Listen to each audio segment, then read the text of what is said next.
Hey, this is Maginoni, and here's some comic reviews for you. We'll start with what I consider the best book of the week, Jughead the Hunger one shot. This book was alright. While there's a couple grown moments in this book, because you're gonna be like, "Oh, isn't that mighty convenient that this happened?" You know, whoop-dee, is that a surprise? But what I will say is this book was awesome.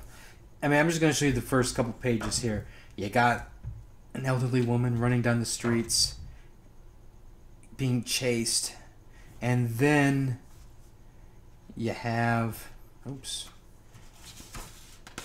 there we go, and then we have her head being removed, and the werewolf arm. This book was fantastic. The art was great, the story was great, and yeah, it's hokey. It's Jughead, he's a werewolf. There's this whole legend behind it. It's not just this like Jughead's walking through the wilderness one day and a wolf bites him type thing. There's a reason for this to happen, and granted, it's just a afterlife with Archie type one shot story horror, which is fine. Great story, loved every second of it. Best book of the week by far. And I know there's not that many books coming out. All right, Justice League of America #3. Not much really can be said about this. It's just a setup book for the big fight that's coming up. They've started a little bit of fighting, but they still have to fight Lord Havoc. I mean, overall, it's just okay. It's a couple funny moments here and there, and but it's nothing that I would really write home about. All right, I'm going to do these two together: Space Ghost and Suicide Squad and the Banana Splits. Now, what's one thing about Space Ghost and Green Lantern is you'll notice it looks like there's like basic like artwork on top of photos, so it has this trying to make it have this realistic type look to it.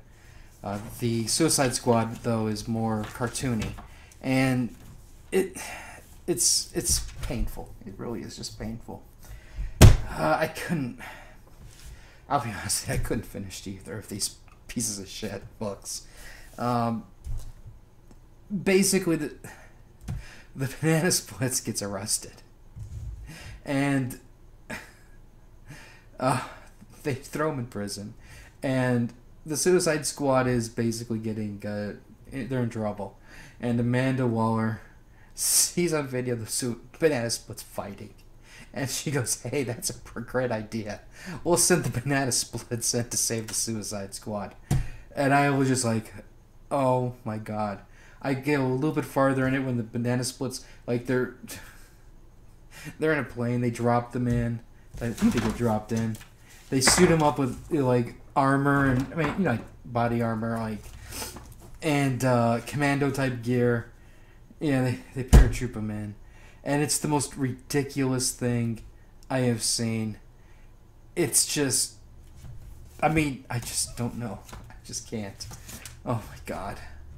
At least with Space Ghost and Green Lantern, this was a little bit better of a crossover.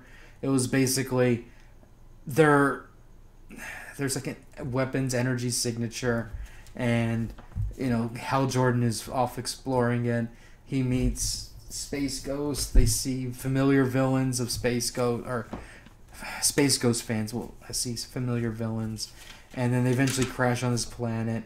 And again, it's just them. It's your typical two superheroes meeting for the first time thing, where they have to fight, and then they eventually team up. But it was just ridiculous too. Oh my god, why did I buy these things? And I'm gonna buy Batman and Elmer Fudd. You know it. But save your money. I guess if you're a fan of these types of crossovers, go ahead, throw your money at DC. They'll appreciate it. But if you want to save money for once, save it, because you don't need to be spending money on this trash. But anyways, that's the reviews for this week. If you have any comments or questions, let me know. Like, share, and until next time.